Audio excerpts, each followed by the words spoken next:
దేవునికి స్తోత్రం. కమాన్ praise the lord. హల్లెలూయా. దేవునికి స్తోత్రం. మంచిదే. విజయకరముగా సంతోషకరంగా ఆనందముతో మనం దైవ పరిశుద్ధ వాక్యములోనికి వెళ్దాం. నేను ఈ దినము క్లుప్త సందేశముగా నేను మీతో చెప్తున్నా ద పవర్ ఆఫ్ గాడ్, దైవ శక్తి అని ఒక పురాణ అంశం లేకపోతే సబ్జెక్ట్, దాని గురించి చెప్పకూడదు. దైవ శక్తి, దేవుని శక్తి, ద పవర్ ఆఫ్ గాడ్, దైవ శక్తి అని ఒక అంశమును కొన్ని మాటలు దేవుని పరిశుద్ధ గ్రంథమును మనం కలిసి ధ్యానం చేద్దాం. దేవుని ప్రియమైన వారలారా, స్తోత్రం. దైవ శక్తి గురించి మనము అజ్ఞానులం కాము, మనం జ్ఞానులే ఉంటున్నాము. మనకందరికి తెలుసు, మీకు నాకు తెలిసిన కొన్ని వచనాలు ఈ దినము ఒక సందేశ రూపముగా మేము ముందు తీసుకురావాలని ప్రభులో నేను ఆశిస్తున్నాను. ప్రార్థన పూర్వంగా దైవ వర్తమానము మనం విద్దాం. స్తోత్రం. మనకందరికీ తెలిసే ఒక వాక్యం చదువునగా మనము ముందుకు సాగుదాం. మత్తయి సువార్త 22లో 29వ వచనం దయచేసి మీలో ఎవరైతే చదవండి. మత్తయి సువార్త, గాస్పెల్ ఆఫ్ మాథ్యూ 22 22వ అధ్యాయము దానిలో 29వ వచనము. అందుకు యేసు, లేఖనములను గాని దేవుని శక్తిని గాని ఎరుగక మీరు పొరపడుచున్నారు. యేసు ప్రభు వారు ఇది తన మాటలో చెప్పుతున్న మాట ఏమనగా, లేఖనములను గాని దేవుని శక్తిని గాని ఎరుగక మీరు పొరబడుచున్నారు అని దేవుని పరిశుద్ధ గ్రంథం ద్వారా మనము విని ఉంటున్నాము.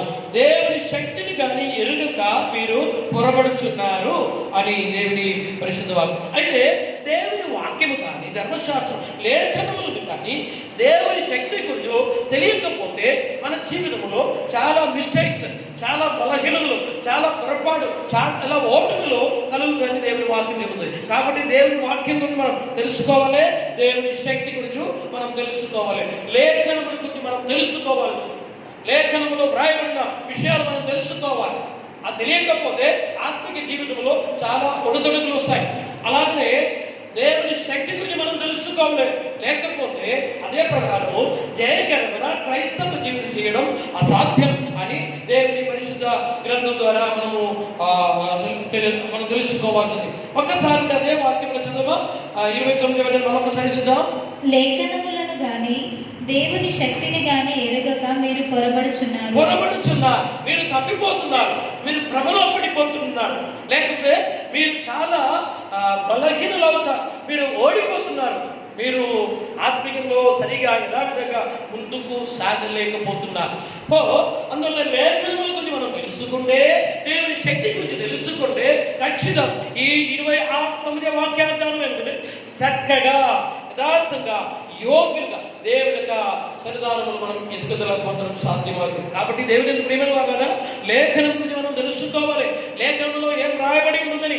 అలాగనా దైవ శక్తి గురించి మనం తెలుసుకోవాలి, దైవ శక్తిలో ఏమి ఇమిడి ఉంటుంది, ఆ దైవ శక్తి ఎలాగే దైవ శక్తి గురించి నుండి ఒక గొప్ప అవగాహన కలిగిన వారే మనం ఉండవచ్చు. ఈ దినములో దేవుని బిడ్డలైన మనము, మన సంఘము, లేకపోతే మన సహవాసము, మన సమావేశము, మన కూటము, మన ప్రార్థన ఇవన్నీ ఏమనగా దైవ శక్తికి ప్రదర్శనముగా నిదానముగా ఉంటుంది. నేటి దినములలో ప్రతి కార్యము, పాట, ప్రార్థన, ఆరాధన ఇవన్నీ చూస్తే ఏమైతే దాని వెనకాల శక్తి ఒక పదము లేకపోతే శక్తి అని ఒక ప్రభావము అక్కడే మనము చూడగలము. శక్తి కలిగిన వారై పాటలలో, ఆరాధనలలో ఇవన్నీ శక్తిని మనము ఎక్కువ ఫోకస్ చేస్తుంది. నేను కూడా ఈ దినము ఆ దైవ శక్తి గురించి మనము ధ్యానించడానికి ఆశిస్తుంటున్నాము.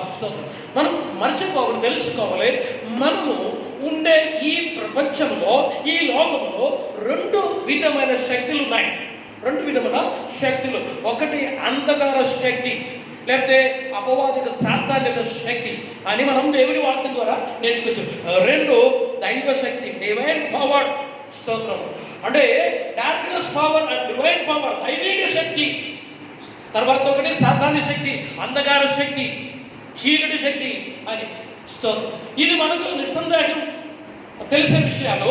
కాబట్టి ఈ దైవ శక్తి ఏంటిదో, అంధకార శక్తి ఏంటిదో, లేకపోతే అపవాదిక సాతానిక శక్తి ఏంటిదో ఇది మనము గ్రహించుకోవాల్సింది. లేకపోతే ఆత్మిక జీవితంలో స్తోత్రం మనము పొరబడతాము, లేకపోతే మనం భ్రమలో ఉండిపోతాం, లేకపోతే మనం తప్పులో ఉండిపోతాం. సరి అయిన రీతిలో మనకు మిస్టేక్, పొరపాటు జరుగుతుంది, మనం తెలుసుకోవాలి.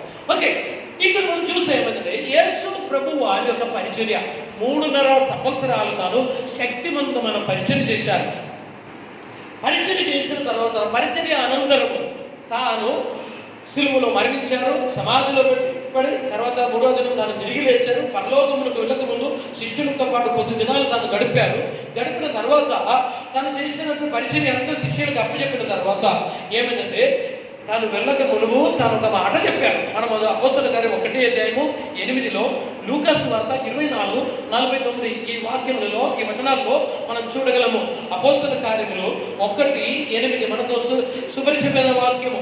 ఓకే, దేవుని బిడ్డలైనటువంటి మనకు అది కన్నదుగా తెలుసు. బహుశా అయినప్పటికీ ఆదివారమే కదా, అందరూ వింటున్నారు కదా, కన్నదుగా చెప్పకుండా చదువుదాం. 1:8 అయినను ఓకే, పరిశుద్ధాత్మ మీ మీదికి వచ్చినప్పుడు మీరు శక్తి పొందెదరు కనుక మీరు యెరూషలేములోను యూదయ సమరయ దేశముల యందంతటను భూ దిగంతముల వరకును నాకు సాక్షులయ్యుందురని వారితో చెప్పారు. ప్రభు వారి శిష్యులతో చెప్పేమనగా పరిశుద్ధాత్మ మీ మీదికి వచ్చినప్పుడు మీరు శక్తి నొందుదురు. పరిశుద్ధాత్మ మీ మీదికి వచ్చినప్పుడు మీరు శక్తి నొందురు అని దేవుని పరిశుద్ధ గ్రంథంలో మనం చదువుతాం. అయితే పరిశుద్ధి ఆత్మ వచ్చినప్పుడు మనం అనుకున్న ప్రకారము మేడగదిలో లేకపోతే 2వ అధ్యాయంలో పెద్దకోస పండుగ దినము 120 మంది కూర్చున్నప్పుడు పరిశుద్ధాత్మ వచ్చినప్పుడు మనం తెలుసుకునే వారి భాషలు మాట్లాడినది, వారి భాషలు మనం ఓకే మంచిదే భాషలో మాట్లాడడం, కానీ దానికంటే ప్రాముఖ్యముగా యేసు ప్రభు ఏమంటారు, పరిశుద్ధాత్మ మీ మీదకి వచ్చినప్పుడు మీరు భాషలలో మాట్లాడుతుంది కాదు చెప్పేది. పరిశుద్ధాత్మ మీ మీదకి వచ్చినప్పుడు మీరు అన్య భాషలో మాట్లాడుతుంది కాదు చెప్పేది. ప్రభు చెప్పినప్పుడుగా పరిశుద్ధి ఆత్మ మీ మీదకి వచ్చినప్పుడు మీరు శక్తి నొందెదరు, మీరు శక్తి పొందుతారు. మీకు ఆ శక్తి పరిశుద్ధి ఆత్మ ద్వారా దేవుని ప్రజలు నేను మీతో చెప్పగలుగుగా భాషలో మాట్లాడే కంటే అధికంగా పరిశుద్ధాత్మ మనల్ని శక్తి పరుస్తున్నారు. శక్తి దేవుడు పరిశుద్ధాత్మ ద్వారా మనకు అనుగ్రహించారు. అదే మనం లూకాసు వార్తలు కూడా చదువుతున్నాము 24:49. ఇదిగో నా తండ్రి వాగ్దానము చేసినది మీ మీదికి పంపుచున్నాను, మీరు పైనుండి శక్తి పొందు వరకు పట్టణములో నిలిచి ఉండుడని వారితో చెప్పెను. మీరు పైనుండి శక్తి పొందు వరకు పట్టణములో నిలిచి ఉండు అనగా యేసు ప్రభు వారు పరలోకములోనికి ఆరోహణమై వెళ్ళిపోయిన తర్వాత వెంటనే మీరు సువార్త ప్రకటించడానికి పోకూడదు. ఒకే థియరీ ఉంటుంది. సో వారు అంటే దైవ రాజ్యం గురించి సువార్త చెప్పాలి, రోగులను స్వస్థపరచాలి, ఇవన్నీ వారు చూశారు. యేసు ప్రభుని బోధ విన్నారు, ఎలాగే రోగులను స్వస్థపరచాలో వారు చూశారు, ఎలాగే దురాత్మలను వెళ్ళగొట్టాలో చూశారు, ఎలాగే సూచన క్రియలు చేయాలని వారు చూశారు. 3.5 సంవత్సరంలో మంచి ఎక్స్పీరియన్స్ కలిగారు వారు, మంచి అనుభవం కలిగిన వారు, మంచి జ్ఞానం కలిగారు. అందువల్ల ఏమైందంటే వెంటనే మీరు పోయి పరిచయం చేయమని కాదు చెప్పాను, కానీ స్తోత్రం పైన నుండి శక్తి పొందు వరకు పట్టణంలో ఆ శక్తి పొందిన తర్వాత పరిచయం చేయాలి ప్రభు కోరుతున్నదే. అయితే ఎప్పుడు సువార్తలను ప్రకటించాలి, దురాత్మలను వెళ్ళగొట్టాలి, రోగులు స్వస్థపరచాలి, అద్భుతాలు చేయాలి, సూచక క్రియలు చేయాలి, ఇవన్నీ వారు అని ఏమైందంటే దీనికంటే మీరు పట్టణంలో వేచి ఉండాలి, దేవుని సన్నిధిలో వేచి ఉండాలి ఆ శక్తి పొందే వరకు. అయితే అక్కడ మనం తెలుసుకోవాలి శక్తి యొక్క ప్రాముఖ్యం ఏంటిదని. అలాగనే మొదటి శతాబ్దంలో వారు పరిశుద్ధాత్మ చేత శక్తి చేత నింపబడిన వారే మారడం జరిగింది. ఆ శక్తి మనం కూడా ఈ దినములు అవసరం. ఈ కరోనా వైరస్ అంటే తీవ్రమైన విభత్సం ఇలాంటి జరుగుతుండగా, లేకపోతే ఆత్మిక జీవితంలో ఇలాంటి ముందుకు సాగుతుండగా దేవుని ప్రేమ ద్వారా మనము జయగరమై ఒడుగడుగు లేకుండా, మిస్టేక్ లేకుండా, పొరపాటు లేకుండా, అంటే అవతతపు లేకుండా శక్తివంతమైన లేకపోతే జయగరమైన మాదిరి కలిగిన ఒక క్రైస్తవ జీవితం చేయాలి. పరిశుద్ధాత్మ శక్తి నాకు మీకు మనకు అవసరం. శిష్యులకు మాత్రం కాదు, ప్రతి సంఘములుగా ప్రతి ఒక్కరికి ఆ శక్తి అవసరం అని దేవుని వాక్యం చెబుతుంది. పరిశుద్ధ గ్రంథంలో యేసు ప్రభు వారి వాక్యముకు శక్తి ఉంటుంది, యేసు ప్రభు వారి రక్తంలో శక్తి ఉంటుంది, యేసు ప్రభు వారి నామంలో శక్తి ఉంటుంది. యేసు ప్రభు వారి రక్తంలో శక్తి ఉంటుంది, నామంలో శక్తి ఉంటుంది, తన వాక్యములో శక్తి ఉంటుంది. ఈ శక్తులన్నీ పరిశుద్ధాత్మక అనుకూలమై ఉంటుంది. అదే ఇవన్నీ కలిసినప్పుడు దైవశక్తిగా మనము భావిస్తూ ముందుకు సాగుతాం. దైవశక్తి లేకపోతే దైవశక్తి లేకపోతే మనం పరిచయం చేయవచ్చు, మనము దేవుని సాక్షి ఉండవచ్చు. కానీ ఏమైందంటే అది అంత సక్సెస్గా కాదు. ఒక గొప్ప భక్తుడు మనకు బహుశా తెలుసు, జాన్ వెస్లీ అని ఒక గొప్ప భక్తుడు ఉండేవాడు.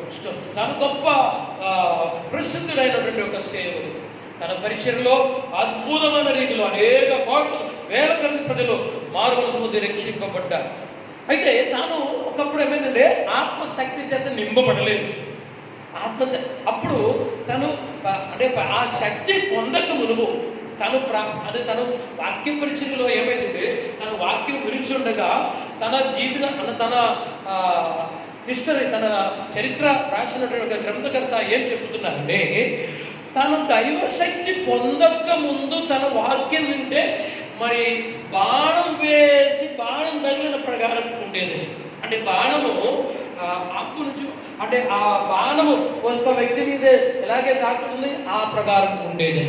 కానీ ఆత్మశక్తి పొందిన తర్వాత తుపాకీతో ఒకరు కాల్చివేస్తే ఎలాగుంటుంది అలాగే జరుగుతుందని.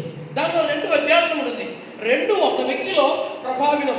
బాణం నుంచి ఆ అమ్ము ఎలాగే వస్తుందంటే దాని మనిషిని శక్తి లేకపోతే ఆ బాణ శక్తి దాని ఆధారపడి ఉంటుంది. కానీ తుపాకీ అలాగే బలహీన ఒక వ్యక్తి అయినప్పటికీ షూట్ చేసినప్పుడు ఎంత భయంకరమైన రీతిలో అది ప్రభావితం అవుతుంది. నేను చెప్పేటప్పుడుగా పరిశుద్ధాత్మ శక్తితో మనము బ్రతుకుచుండగా ఆ అనుభవము మన జీవితంలో దొరుకుతుంది.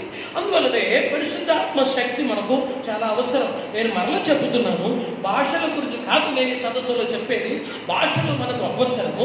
దేవుడి వాక్యం చెప్పుతుంది, భాషలతో మాట్లాడుతారు చాలా గొప్పగా దీవింపబడతారు. కానీ దానికంటే గొప్పది ఏమనగా ఆ పరిశుద్ధాత్మ శక్తి మనకు అవసరముగా ఉంటుంది.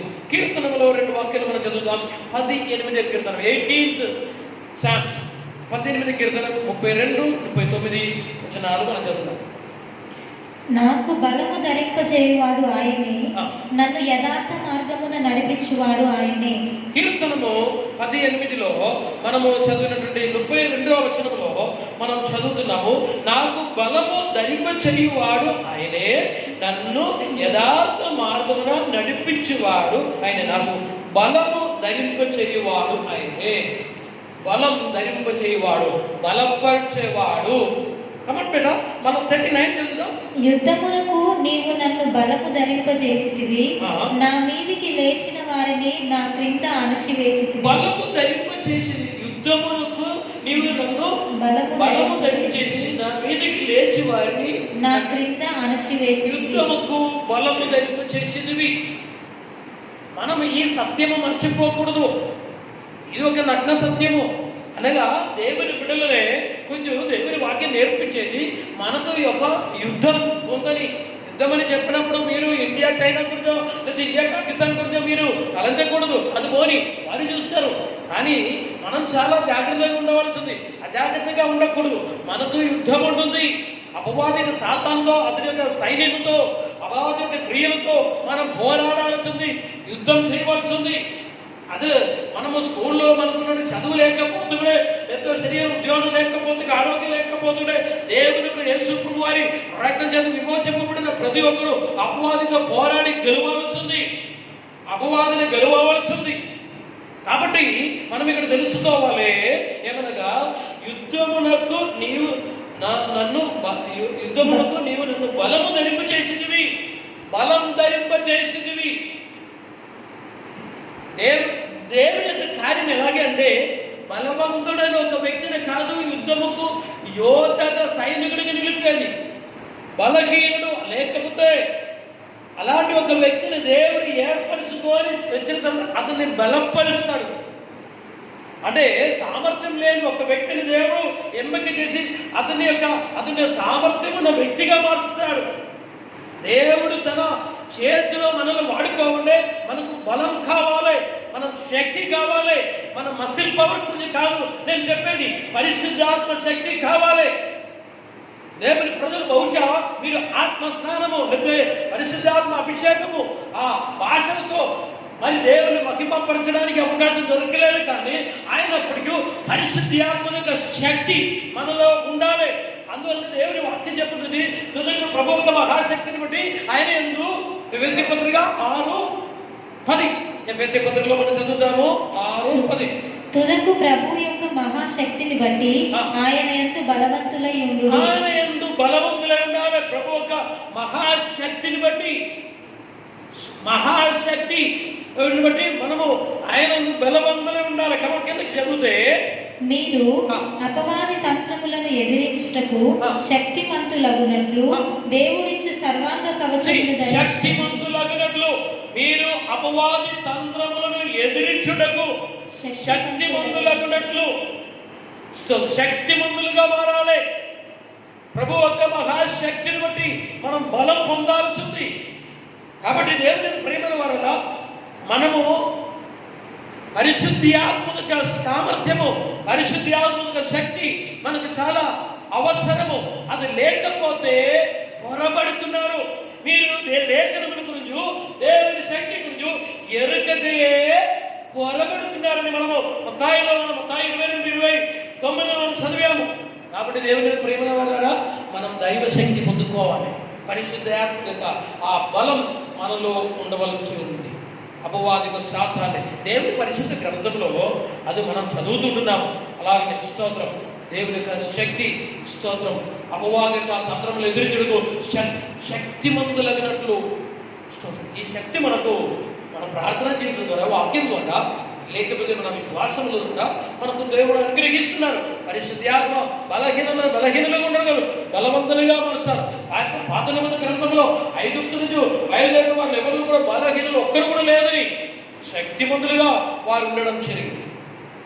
ప్రభు మనల్ని గొర్రె పిల్లగా మార్చుంటున్నారు దేవుని వాక్యంలో. ఆ గొర్రె పిల్లని ప్రభువు దర్శించి అంటే ఆ యుద్ధముకు అశ్వముగా గుర్రముగా మారుస్తారని దేవుని వాక్యం మనం చదువుతున్నాం. అది ఎక్కడంటే జకరియా గ్రంథంలో మీరు చూడండి 10వ అధ్యాయంలో బహుశా 3వ వచనం. ఒక్కసారి మీరు అక్కడికి వెళ్ళి మనము చూద్దామండి. నా కోపాగ్ని మండుచు కరెక్ట్ 10 ఓకే.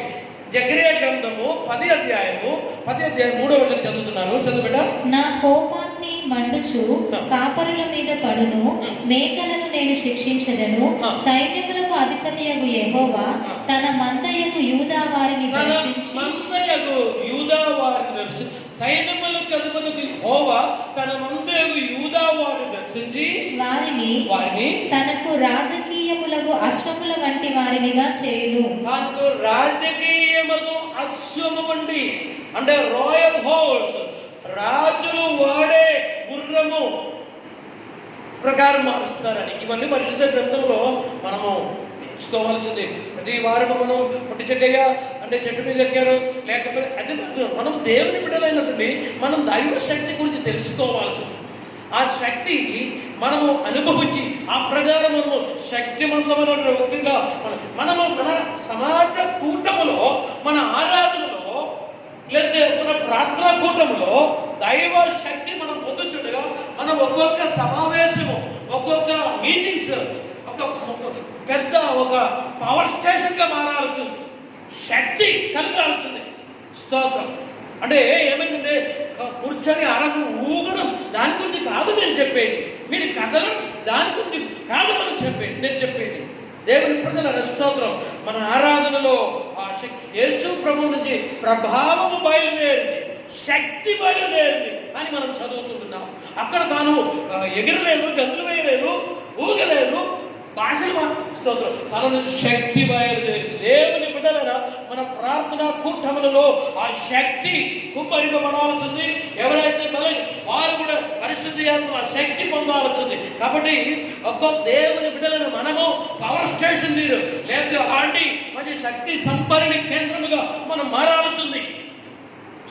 ఆ శక్తితోనే దేవుని యొక్క సేవలో, దేవుని యొక్క సన్నిధానంలో మనము ముందుకు సాగేది. స్తోత్రం. అపోస్తల కార్యంలో ఒక 2-3 వచనాలు ఉన్నాయండి. 4:33, 6:8, 9:22, 10:38. ఇలాగ చెబితే కష్టం. 4:33 కదా. వారు ప్రార్థన చేయగానే వారు కూడి ఉన్న చోటు కంపించెను. అప్పుడు వారందరూ పరిశుద్ధాత్మతో నిండిన వారే దేవుని వాక్యమును ధైర్యముగా బోధించిరి. విశ్వసించిన వారందరూ ఏక హృదయమును ఏకాత్మయ కలవారై ఉండేది. ఓకే, తర్వాత మనము ఒక్క నిమిషం బిడ్డ, నేను కూడా ఒకసారి అపోస్తల కార్యంలో మనం ఉన్నాము. 4వ అధ్యాయము వాక్యం చెప్పమా. 31.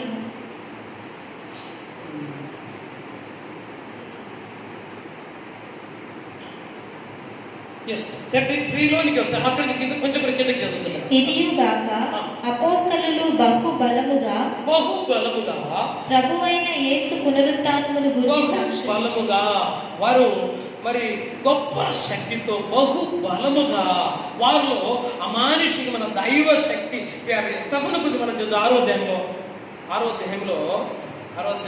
8వ వచనం. స్టెఫను కృపతోను బలముతోను నిండిన బలము అక్కడ మనం చదువుతున్నాము. ఇది భోజనం పూజించి వచ్చిన పోషకం చేతుకొని వచ్చిన బలం గురించి కాదు. ఇదేమైందంటే పరిశుద్ధాత్మ ఇచ్చిన బలం, కృపతోను బలముతోను నిండిన వారే. అక్కడ స్టెఫను యోగ్యతల గురించి మనము 3వ వచనంలో చదువుతున్నా. ఆత్మతోనూ జ్ఞానముతోనూ నిండిన వారిని మనం చదువుతున్నాం. ఇక్కడే కృపతోను బలముతోను నిండిన బలము. స్తోత్రం. 9:22. అయితే సౌలు మరి ఎక్కువగా బలపడి ఈయనే క్రీస్తు అని రుజువు మరి ఎక్కువగా బలపడి పరిశుద్ధాత్మ శక్తి చేత ప్రభు సౌలు మరి ఎక్కువ బలం పొంది బలపడి అని శక్తివంతమై. స్తోత్రం. ఇంకా మనకు సుపరితమైన 10వ అధ్యాయంలో 38 కూడా మనం చదువుదాం. 10:38. అదేదనగా దేవుడు నజరేయుడైన యేసును పరిశుద్ధాత్మతోనూ శక్తితోనూ శక్తితోనూ. కాబట్టి ప్రియమైన వాళ్ళరా, ఈ 2, 3, 4 వచనాల్లో మనము ధ్యానించే బలము శక్తి అని మనము చదివి ఉంటున్నాము. అదేమనగా దేవుడు నజరేయుడైన యేసును పరిశుద్ధాత్మతోనూ శక్తితోనూ లేకపోతే బలముతోనూ. శక్తి అనే పదముకు మనం ముందున్నటువంటి వచనాల్లో అపోస్తల కార్యంలో బలము అని మనము చదివాము, విన్నాము. స్తోత్రం. శక్తి, బలము ఇది మనకు అవసరం. ఈ శక్తి లేకపోతే, ఈ బలము లేకపోతే దేవునికి ప్రియమైన వారలారా మనము ఆత్మిక జీవితంలో మనము బలహీనమైపోతాము, మనం గెలువలేము. నేను చెప్పేది మరొకసారి మీరు తెలుసుకోవాలి. మన శరీరమును ఒక బలము, శారీరకమైన బలము, ఆరోగ్యమైన ఒక శరీరం ఉండే దేవుని సేవ చేద్దాం, లేకపోతే చక్కగా ముందుకు సాగుదాం, ప్రార్థనా జీవితం చేద్దాం అని చెప్పుకున్నట్టుంది కాదు. మంచి మంచి మంచి కండనరాలతో ఉన్నటువంటి ఒక మంచి బాడీ మనకు ఉండిన ఎడల ఆ శరీరం, ఆ బలము ఈ లోకముకే పనికొచ్చు, కానీ దేవుని కార్యంలో, దేవుని రాజ్యంలో, దేవుని విషయంలో పని చెయ్యదు. స్తోత్రం. ఒకవేళ అతన్ని చూస్తే ఒక పక్క శక్తి ఒక దోమ తీరు ఉంటే కూడా అతనిలో పరిశుద్ధాత్మ శక్తి ఉన్నప్పుడు స్తోత్రం ఎంత గద్దిస్తే స్తోత్రం ఎన్ని సంవత్సరాల అధివసించే దురాత్మ అయినప్పటికీ వెడిలిపోతుంది.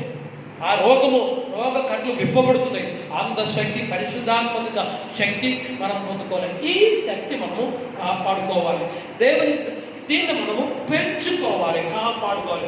అపవాదిక సాతానుడు ఏమైందంటే చూసింది మన మన మన ఆ పరిశుద్ధాత్మ శక్తిలో మనం ఉండినాం కదా, ఆ శక్తిని పాడు చేయడానికి పరిశ్రమ చేసింది. మనకు తెలుసు పాత నిబంధనలో శక్తిలో చాలా సామర్థ్యం కలిగిన ఒక వ్యక్తిగా ఉండేది సంసోన్ గురించి మనకు అందరికీ తెలుసు. ఆఖరిగా చూసాం కదా, అతని యొక్క మహాశక్తి, అతని యొక్క బలము దేవుని తెలుసుకోవడానికి తెలిస్తే సర్దార్లు ఇది మరి దిలీలానే ఏర్పాటు చేసుకొని నేను కథలు చేసి ఆఖరికి మొత్తానికి చూస్తే ఏమైందంటే శక్తిమంతుడైనటువంటి సంసోన్ గొప్ప గొప్ప అద్భుతాలు చేసిన సంసోన్ ఆఖరిగా వారి విసిరిరాయి మీద వారికి మరి ఆ పని చేసుకొని ఉంటున్నట్టు మనం చదువుకుంటున్నాం. ఎంత భయంకరమైన సంసోను గురించి మనకు తెలియని వారు ఎవరు లేరు ఇక్కడ. తన ఒక ప్రతిష్ట కలిగిన వ్యక్తిగా ఉండేది ఒకప్పుడు. శక్తిమంతుడు తన మీదకి ఒక పొదవసము వచ్చినప్పుడు, లేకపోతే అలాంటి పరిస్థితి వచ్చినప్పుడు కూడా ఏ మాత్రం జడియకుండా తన అద్భుతమైన రీతిలో మరి అక్కడంతా విజయం మనం చూస్తున్నాం. కానీ స్తోత్రం, తన ఆ శక్తి నష్టమైనప్పుడు, ఆ బలం పోయినప్పుడు తను ఏమి చేయడానికి వీలు లేకుండా అధపతించి పరాజయం కలిగినటువంటి ఒక వ్యక్తిగా మనం సంశోధన మనం చూడగలం. దేవుని ప్రేమను వారలా.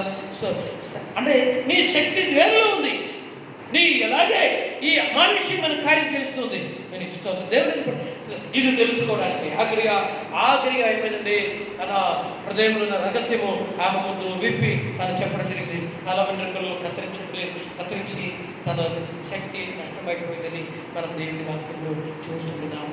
దేవుని ప్రియమైన వారలా స్తోత్రం. అయితే పరిశుద్ధాత్మ శక్తి మనం కాపాడుకోవాల్సింది. పరిశుద్ధాత్మ శక్తిని మనము పొందడం మాత్రమే కాకుండా మనము కాపాడుకోవాల్సింది. స్తోత్రం. కాబట్టి మనము పరిశుద్ధాత్మ దేవుని పరిశుద్ధ గ్రంథంలో ఒక వ్యక్తిని దేవుడు వాడుకోవాలంటే అతని యొక్క స్టాటస్ ఏం కాదు, అతను ఎంతవరకు దైవికమైన కార్యం ఉందని స్తోత్రం.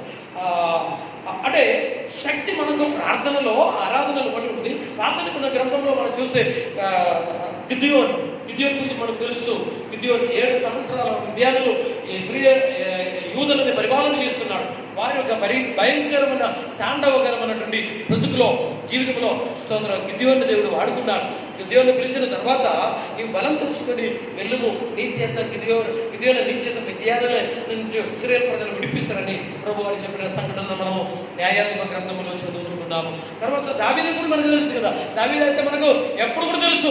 దావీదు ఏమైందంటే గొలియాతుని ఎలాగే స్తోత్రము, గొలియాతు చాలా యుద్ధ సన్నాహముతో యుద్ధం కొరగా నిలిచినప్పుడు దావీదు ఏమిటంటే స్తోత్రం నీవు అలాగే వస్తుంది, కానీ స్తోత్రం నా దగ్గరే ఈట లేదు, కట్టం లేదు, ఏం లేదు, కానీ స్తోత్రం నా చేతిలో నేను దేవుని పేరు అని చెప్పి ముందుకు వస్తున్నట్టు మనము సమూహ గ్రంథంలో చదువుతుంటున్నాము. అక్కడ ఎందుకు మనం చూస్తే దేవుని యొక్క శక్తి వాళ్ళు ఆవరించినందు చేత వారి ముందు నుండి ఆటంకం గెలిచి వారి ముందుకు సాగిందని మనము చదువుతున్నాం. కాబట్టి స్తోత్రం మనకు ఈ దినంలో దైవ శక్తిని చాలా అవసరం.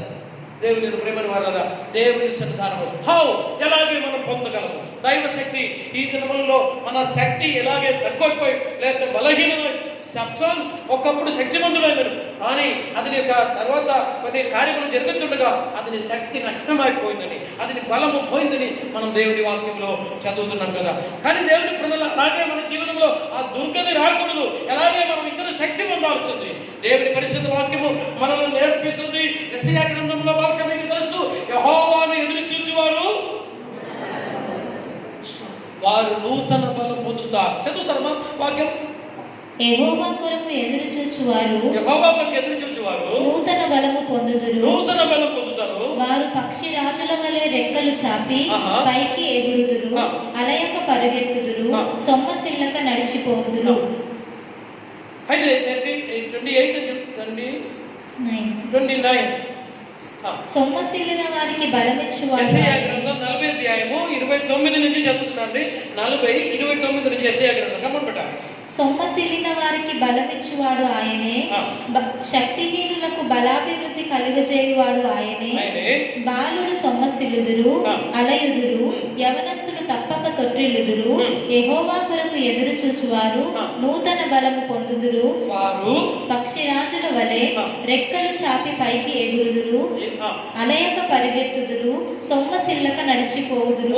వాక్యం మీరు చూస్తే బాలురు సొమ్మసిల్లుదురు, అలయుదురు, యవనస్తులు తప్పగా తొట్టిల్లుదురు. ఈ పరిస్థితి జరుగుతున్నాయి. ఇలాంటి సన్నివేశం జరుగుతుండగా అనగా కొందరు తొట్టిల్లిపోతారు, కొందరు అలసిపోతారు, కొందరు సొమ్మసిల్లిపోతారు. అయినప్పటికీ బాలురు అనగా యవనస్తులు వారి యవన బలము వారికి నష్టమైపోతుంది. వారి కొన్ని సందర్భంలో బలహీనలు అవుతారు, వాళ్ళు అలసిపోతారు, లేదా సమస్యలిపోతారని. అయినప్పటికీ అయినప్పటికీ యెహోవా కొరకు ఎదురు చూచువారు నూతన బలం పొందుతారు. ప్రైజ్ ది లార్డ్, హల్లెలూయా. యెహోవా కొరకు దేవుని ప్రజలారా సిచ్యువేషన్లో పరిస్థితిలో వారు యవనులు వారు అలసిపోయి సమస్యలిపోయి వారు బలహీనలు అయినప్పటికీ ఎవరైనప్పటికీ యెహోవా కొరకు కొరకు ఎదురు చూచు వారు ఉండిన ఎడల, యెహోవా ఎదుట వేచి ఉండిన వారు ఉండిన ఎడల వారు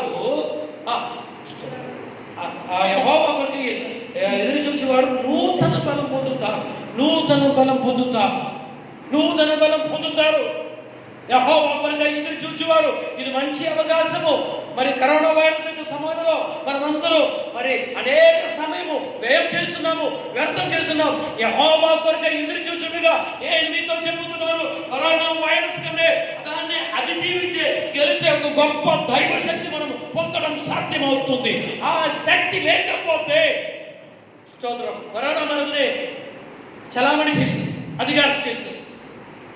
నేను గవర్నమెంట్ సర్కారు చెప్పిన నియమాలనే నేను ఉల్లంఘించి చెప్పేది కాదు. ఈవెందో అయినప్పటికీ నేను మీతో చెప్పుతున్నాను, దేవుని సన్నిధానంలో మీరు సమయం గడుపుచుండగా స్తోత్రం అమానుషికమైన దైవ శక్తి చేత మీరు నింపబడతారు. యెహోవా కొరకు ఎదురు చూచువారు నూతన బలం. అందువల్లే 3.5 సంవత్సరాలు యేసు ప్రభు తన శిష్యులతో పాటు ఉండిన తర్వాత వారితో మీరు హడావిడిగా పోయి రోగుల కొరకై ప్రార్థన చేయకూడదు, దురాత్మను వెళ్ళగొట్టకూడదు, మీరు సువార్త ప్రకటించకూడదు. మీరు ఏం చేయాలి? ఆయన నుంచి శక్తి పొందే వరకు మీరు పట్టణంలో ఉండాలి, నగరంలో ఉండాలి అని పేతురుకు తెలుసు, లేకపోతే యోహానుకు తెలుసు, యాకోబుకు తెలుసు. ఎలాగే రోగులు స్వస్థపరచాలి, ప్రసన్నం చేయాలి, దురాత్మలు వెళ్ళగొట్టాలి. చూశారు కదా, వాళ్ళు చూశారు, వాళ్ళు కళ్ళారి చూశారు, రొట్టెలు చేసి చూశారు, మరి నీళ్ళ మీద నడిచేది చూశారు, ఇవన్నీ చూశారు. చనిపోయిన ఇవన్నీ చూశారు. కానీ స్తోత్రం చూసేదానికని కాదు బాబు, ఇవేమైందంటే స్తోత్రం శక్తి పొందే వరకు కదలకూడదు. శక్తి వచ్చే వరకు నువ్వు వేచి ఉండాలి. 8 దినాలు వారు ఉండేది, వారు 10 days 10 దినములు. స్తోత్రం అపోస్తలుడు పౌలు గురించి చెప్తారు, 3 దినములో తాను శక్తి పొందారు. 3 days లో తాను స్తోత్రం దమస్కులో 3 దినములో తాను శక్తి పొందారు. అపోస్తలులు వారు 10 దినాలు. స్తోత్రం దేవుని ఎన్ని దినాలని కాదు, నీ వేచి ఉండు. స్తోత్రం అది 3 అయినప్పటికీ 30 అయినప్పటికీ శక్తి వచ్చే వరకు వేచి ఉండాలి. శక్తి వచ్చిన తర్వాత స్తోత్రం నీ ఖాళీగా ఉండే ప్రసక్తి కదా. నీ వెళ్ళుచుండగా అపోస్తలుల గురించి మీరు చూడండి, వారు స్తోత్రం శక్తి పొందిన తర్వాత స్తోత్రం వారు అక్కడ ప్రార్థన కొరకే వెళ్తున్నారు. శక్తి పొందేవారు దేని కొరకే వెళ్తారు? ప్రార్థన కొరకే వెళ్తారు. శక్తి పొందేవారు వాక్యం బోధిస్తారు. వారు వెళ్ళుచుండగా ఇదిగో తల్లి గర్భము నుంచి అంటే పుట్టిన ముందులో నడువు లేకుండా గుడ్డివాడైన కూర్చున్నారు. శక్తి పొందిన ఆయన స్తోత్రం ఒక్క మాటగానే దేవుని ప్రజలారా, నేను మీరు ఆ దైవికమైన శక్తి పొందితే అనేక అద్భుతములు దేవుడు ఈ కరోనా వైరస్ లాక్డౌన్ పీరియడ్లు కూడా చేయడానికి సాధ్యమవుతుంది. మనం ఆ శక్తి కలిగిన వారి దేవుని కొరకాయ వాడబడాల్సింది. కాబట్టి ఒకటి తెలుసుకోవాలి స్తోత్రం, మనము తుదకు ప్రభు ఒక మహాశక్తి నుండి బలవంతులై ఉండాల్సింది. దేవుని యొక్క శక్తిలో మనం ఉండాలి. ఇది ఏమైందంటే మనం పాట పాడుతుండగా బిగిరిగా చప్పట్లు కొట్టి, లేకపోతే డ్రమ్ము కొట్టి, లేకపోతే కంగ డ్రమ్ము శబ్దంతో వచ్చిన బలం కొద్ది కాదు, లేకపోతే బిగ్గరగా నరాలు దగ్గర ప్రకారం లేని చెప్పు అని కాదు. ఇవన్నీ మంచిదే, కానీ దానికి ఎక్కువ దేవుని సన్నిధానంలో పరిశుద్ధ శక్తి వరకు పొందారు. పట్టణంలో మీరు ఉండాలి, శక్తి పొందేవారికి. మన లూకా సువార్తలో ప్రారంభంలో చదివిన వాక్యం మీరు మర్చిపోకూడదు. లూకాలో మనం చదివామో 24:49. మరొకసారి లేట్ కమర్స్ ఆలస్యంగా వచ్చేవారు కనుక మళ్ళొకసారి చదువుతున్నాము. లూకా 24:49 కమర్పట. ఇదిగో నా తండ్రి వాగ్దానం చేసినది మీ మీదికి పంపుచున్నాను, మీరు పైనుండి శక్తి పొందు వరకు, మీరు పైనుండి శక్తి పొందే వరకు పట్టణములో నిలిచి ఉండుడి. పట్టణములో ఉండాలి. పైనుండి శక్తి పొందే వరకు ఎక్కడ ఇది యేసు ప్రభు చెప్పిన తర్వాత పైనుండి 24:49 లూకా సువార్తలో పైనుండి శక్తి పొందే వరకు మీరు పట్టణంలో ఉండాలని చెప్పిన పిమ్మట స్తోత్రం 1:8 అపోస్తలుల కార్యములో అయినను పరిశుద్ధాత్మ మీ మీదికి వచ్చినప్పుడు మీరు శక్తి పొందెదరు. మీరు శక్తి పరిశుద్ధి ఆత్మ వచ్చినప్పుడు అంటే మీరు యెహోవా కొరకు 10 దినాలు దేవుని సన్నిధిలో ఉన్నారు. వారి ప్రార్థనలో సమయం గడిపారు. వారి ప్రార్థనలో దేవుడు యెహోవా కొరకు ఎదురు చూచు. అదే కదా మన వాక్యం, యెహోవా కొరకు ఎదురు చూచువారు నూతన బలము పొందుతారు. వారు పక్షి రాజు వలె రెక్కలు చాపి పైకి ఎగురుదురు. దేవుని శక్తి పొందిన ఒక వ్యక్తిలే, ఒక వ్యక్తి కూడా ఒక శక్తి వారి వేరే ఏ శక్తి కూడా ఆపడానికి వీలు లేదు. ఆ వ్యక్తి ఎదుగుదల పొందుతారు. దేవుని ప్రజలను బహుశా దేవుని సన్నిధానంలో మేము వేచి ఉండొచ్చుగా, అది వాక్య ధ్యానములు కావచ్చు, అది సమర్పణములు కావచ్చు, అది ప్రార్థనలు కావచ్చు, ఆరాధనలు కావచ్చు, వాటెవర్ మేబీ ఏదైనప్పటికీ దేవుని సన్నిధానంలో కూర్చుంటే తెలుసుకోవాలి, దైవ శక్తి మీ మీదే వస్తుంది, మహోన్నత శక్తి నీ మీద వస్తుందని చదువుతున్న ప్రకారం దైవ శక్తి మనకు ఈ దినములలో ఎంతో అవసరంగా ఉంది. పరిశుద్ధ గ్రంథంలో దేవుడు వాడుకున్న ఏ ఒక్క వ్యక్తిని మీరు చూడండి, వారందరూ శక్తి పొందిన వారు ఉండేది. అది మాత్రమే కాకుండా దేవుని ఎంతో ఆత్మికమైనటువంటి ఆ బలము లేకపోతే మనము దేవుని వాక్యం మన మతస్వార్థం మీరు పొరబడతారు అనగా చక్కగా మీరు ముందుకు సాగలేదు. కొందరు ఆ మాట చెబుతారు, కొందరు ఈ మాట చెబుతారు. అది విని ఇది విని మీరు భ్రమలో ఉండిపోతారు. స్తోత్రం దేవుని ప్రేమ. కాబట్టి మనకు దైవ శక్తి అవసరము. దైవ శక్తి ఈ వాక్యం చదువుతారా బేట? 2 కొరింథీ 4:16 ఈ వాక్యంలో చాలా ఉన్నాయి శక్తికి సంబంధమై అని నాకు అనుమతించిన సమయం ఇక్కడ దాటిపోతుంది కదా. స్తోత్రం. ఓకే, కావున మేము అధైర్యపడము, మా బాహ్య పురుషుడు కృషించుచున్నను, ఆంతర్య పురుషుడు దినదినము నూతనపరచబడుచున్నాడు. అంతరంగ పురుషుడు బాహ్య పురుషుడు స్తోత్రం. బాహ్య పురుషుడు కృషించుచున్నది. బాహ్య పురుషుడు ఈ జన్మలో మనము ఎంత లాలనతో, ఎంత ప్రేమతో, ఎంత ముద్దుగా మనము మన బాహ్య పురుషుని ప్రేమిస్తూ దాన్నే మనము కాపాడుతుంది. కానీ అంతరంగ పురుషుడు ఎలా ఉండాల్సింది? దినదినము కృషించిపోతుంది. ఈ వైరస్ స్తోత్రం, ఇది కరోనా వైరస్ కాదు, ఇంక వేరే ఏదో ఆత్మిక జీవితం ఒక వైరస్ చేత ఏమవుతుంది? బాహ్య పురుషుడు నాటికి ఏమవుతుంది? ఉబ్బిపోతుంది. స్తోత్రం. చాలా బాహ్య పురుషుడు స్తోత్రం. ఇంతకుముందు కరోనా వైరస్ ఉన్నప్పుడు రోజుకు 3 పూట మాత్రం భోజనం చేసేది. ఇప్పుడు 3 ఎప్పుడో ఎగిరిపోయింది. స్తోత్రం. 5లో కూడా ఆగుతలేదు. స్తోత్రం. అందువల్ల ఏమైంది మరి ఇంకెవరో చెప్పిన ప్రకారం యూట్యూబ్లో మనము వాట్సాప్లో ఇంటిలో ఉన్నప్పుడు కూడా మొత్తుకి మరి స్తోత్రం మాస్క్ కట్టుకోవాలి, లేకపోతే చేతులు దొరికాయని తింటారని. స్తోత్రం. అందువల్లనే బాహ్య పురుషునికి మన అంతరంగ పురుషుడు కమంటాడు చదవమా. మా బాహ్య పురుషుడు కృషించుచున్నను, ఆంతర్య పురుషుడు దినదినము నూతనపరచబడుచున్నాడు. నేను మీతో చెప్పుతున్నా, నేను మీరు మనము దినదినము బాహ్య పురుషుని కంటే అంతరంగ పురుషుడు బలం కలిగిన వారే ఉండాలి, బలం పొందాల్సింది. ఎలాగే బలం? యెహోవా సన్నిధానంలో గడపాలి. ప్రియ దేవుని బిడ్డ, నీ మోకరించి ఉండు, నీ ప్రార్థనలు ఉండు, ఆరాధన ఉండు, వాక్య ధ్యానం ఉండు, దైవిక సహవాసం ఉండు, దేవునితో పాటు సమయం గడుపు. నీ అంతరంగ పురుషుడు నూతన బలం పొందుతారు. వారు పక్షి రాజ్యమే రెక్కలు చాపి పైకి ఎగురుతారు. స్తోత్రం. వారు ఉన్నత స్థాయిలో ఉంటారు. వారు ఉండేది పూర గుడిసెలైనప్పటికీ, వారు చేసేది మట్టి పోసే కూలిపొడి అయినప్పటికీ దేవుని శక్తి ఒక దినం రాబోతుంది.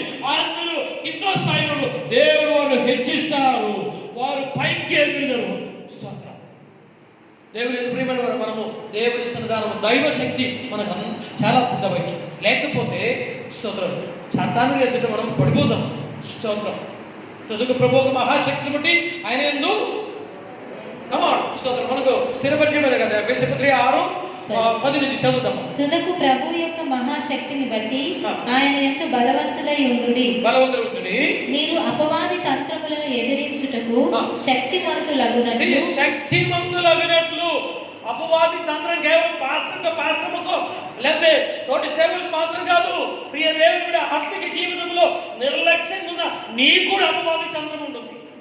దాన్ని ఎదిరించాలి, దాన్ని రెసిస్ట్ చేయాలి, దాన్ని నీవు ఎదిరించుటకు శక్తిమంతులే ఉండాలి. పరిశుద్ధాత్మ శక్తి మనం పొందాలి. నేను ఇదనము దైవ శక్తి గురించి చెబుతుంది. దైవ యెహోవా కొరకు ఎదురు చూచి వారు నూతన బలం పొందుతారు. పరిశుద్ధ గ్రంథంలో మనం చూసినగా మోషే, కలేబు, యెహోషువ, దానియేలు, తిమోతి వీరందరూ స్తోత్రం శక్తిమంతులై స్తోత్రం దేవుడి కృపలో స్తోత్రం. తిమోతికి చెప్పుతుండగా 2 తిమోతి 2:1 మన తిమోతి కూడా చదువు. నా కుమారుడా, క్రీస్తు యేసునందున్న కృప చేత బలవంతుడు కమ్ము. బలవంతుడు ఉండాలి. నీవు బలవంతుడై ఉండాలి. స్తోత్రం, హల్లెలూయా, స్తోత్రం, దేవునికి స్తోత్రం. బలవంతుడై ఉండాలి. కాబట్టి ప్రియమైన వారలారా, స్తోత్రం, మనం తెలుసుకోవాలి దైవ శక్తి మనలో ఉంటుంది. ఈ దినము చీకటి శక్తి వ్యాపించి చూడగా దాని బదులు మనం దైవ శక్తిలో ముందుకు సాగుదాం. స్తోత్రం, మనకు అలాంటి అపరిమితమైన ఆ శక్తిలో స్తోత్రం. ఓకే, పరిశుద్ధాత్మ చేత మనం ఆ శక్తి పొందుకోవాల్సింది. దేవుని సన్నిధానం కూర్చున్నప్పుడు ఆ శక్తిగా కొలత గురించి మనము చెప్పడానికి వీల్లేదు. ఎఫెసీయుల చెప్పుతుంది ప్రతి శక్తికి కొలత ఉంది, కానీ పరిశుద్ధాత్మ యొక్క శక్తికి కొలత లేదని ఎఫెసీ 1:19 చదువుతున్నాం. స్తోత్రం, వేగం చదువు బిడ్డ, సమయం ముగించింది. ఎఫెసీ 1:19 కొంచెం డీప్గా చదివితే అర్థమవుతుంది. మరియు మీ మనోనేత్రములు వెలిగింపబడినందున ఆయన మిమ్మల్ని పిలిచిన పిలుపు వలనైన నిరీక్షణ ఎట్టిదో, పరిశుద్ధులలో ఆయన స్వాస్థ్యం యొక్క మహిమైశ్వర్యం ఎట్టిదో, ఆయన క్రీస్తునందు వినియోగపరిచిన బలాతిశయమును బట్టి విశ్వసించు మనయందు ఆయన చూపుచున్న తన శక్తి యొక్క అపరిమితమైన విశ్వసించిన మనయందు ఆయన చూపుచున్న తన శక్తి యొక్క అపరిమితమైన మహత్యం ఎట్టిదో విశ్వసించిన మన ఎదుట ఆయన చూపిన తన శక్తి యొక్క అపరిమితమైన అన్కౌంటబుల్. స్తోత్రం, మనం కొలువలేకపోతున్నాం. అపరిమితమైన స్తోత్రం శక్తిగా మహాత్మ్యము శ్రేష్టత దేవుని ప్రేమరారా ఆ శక్తి, అదే పునరుద్ధార శక్తి. ఇదే 14 పత్రిక రాసిన 14 పత్రిక రాసిన పౌలు చెప్తారు. అదే ఆయన గురించి నీ గురించి నీ పునరుద్ధాన బలము గురించి ఎరుగు నిమిత్తము తెలుసుకోవాలి. ఆ రిసరెక్షన్ పవర్ ఏదని తెలుసుకోవాలి.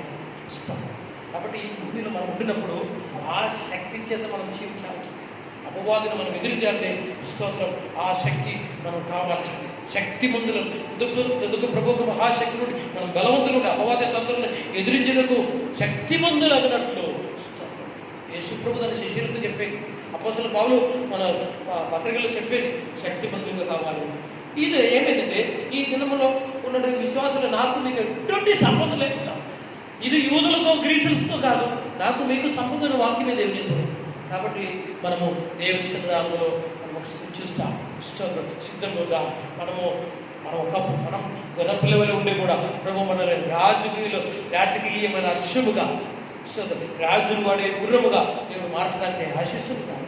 స్తోత్రం, దేవుని ప్రజలరా స్తోత్రం. రండి, మనము మన ప్రార్థనా జీవితంలో వాక్యాలలో స్తోత్రం మనం ఉండినప్పుడు దేవుని యెహోవా కొరకై ఎదురు చూచుండగా నీ కింద అదప్పదిపోయేది కాదు, నీ కింద పడిపోయేది కాదు. యెహోవా అంటే బాలలు యవనస్తులు ఆ స్థితిలో ఉండే కూడా నీకంటే చాలా కండబలం ఉన్నవారు, చాలా తత్వం కలిగిన వారు, స్థాయిలో ఉన్నవారు పడిపోతే కూడా నీ యెహోవా కొరకు ఎదురు చూచుండగా స్తోత్రం నూతన బలం దేవుడు మీకు అనుగ్రహిస్తారు. అందువలన ఏమైంది, కాలేబు 84 సంవత్సరాలు కలిగిన కాలేబు, లేకపోతే 120 సంవత్సరం కలిగినటువంటి మోసే, లేకపోతే 110 సంవత్సరం కలిగిన యెహోషువ, వారందరూ సత్వ కలిగిన వారై, పుష్టి కలిగిన వారై, మాంద్యం లేని వారై ఉండడం జరిగింది. శక్తి కలిగిన దేవుని ప్రజల నాలో మీలో ఆ శక్తి ఉండినట్లా తప్పనిసరిగా నేటి దినములలో మన ముందున ప్రతి ఆటంకములనే పరిశుద్ధాత్మ శక్తి గెలిచి జయగరమై మన ముందుకు సాగడానికి సాధ్యమవుతుంది. కాబట్టి స్తోత్రం, దేవుని సన్నిధానంలో ఆ పరిశుద్ధాత్మ బలము మనం పొందడానికై మనల్ని పూర్తిగా సమర్పణ చేస్తూ ముందుకు సాగుదాం. ఈ మాటల చేత దేవుడు మనల్ని ఆశీర్వదించి దేవుని కాక స్తోత్ర ప్రార్థన ప్రవేశిస్తున్నాం. ప్రార్థన చేసుకుందాం. మహాపరిశుద్ధుడు, ప్రేమ కలిగిన దేవా, కృపగల తండ్రి, నీ పరిశుద్ధ నామానికి ఘనమైన మనకి స్తోత్రములు చెల్లిస్తున్నాం. తండ్రి, నీ యొక్క శక్తి నిమిత్తమై ప్రభావం మాట్లాడిన ప్రతి మాటను బట్టి వందనములు చెల్లిస్తున్నాం. బలహీనులను బలపరిచేది ప్రభావ నీ శక్తినైనా, కొంచెం లేవనెత్తి బలపరిచి నడిపించేది తండ్రి నీ శక్తినైనా నీకు వందనములు చెల్లిస్తున్నాం. ఈ దినాల్లో అధికంగా నీ పరిశుద్ధాత్మ యొక్క శక్తి పొందుకొని నీ ఆత్మతో మేము ముందుకు సాగు దయచేయండి. దైవాన్ని మాట్లాడిన ప్రతి మాటలో బడి వందనములు చెల్లిస్తున్నాం. ఈ మాటలు మనకి ఒక హృదయంలో ఫలించటకు దేవా వారి నీరు కట్టి బలపరిచి మరి దీవించమని నామం స్తుతిస్తున్నాను. యేసుక్రీస్తు నామములో ప్రార్థించి వేడుకుంటున్నాం తండ్రి. ఆమేన్.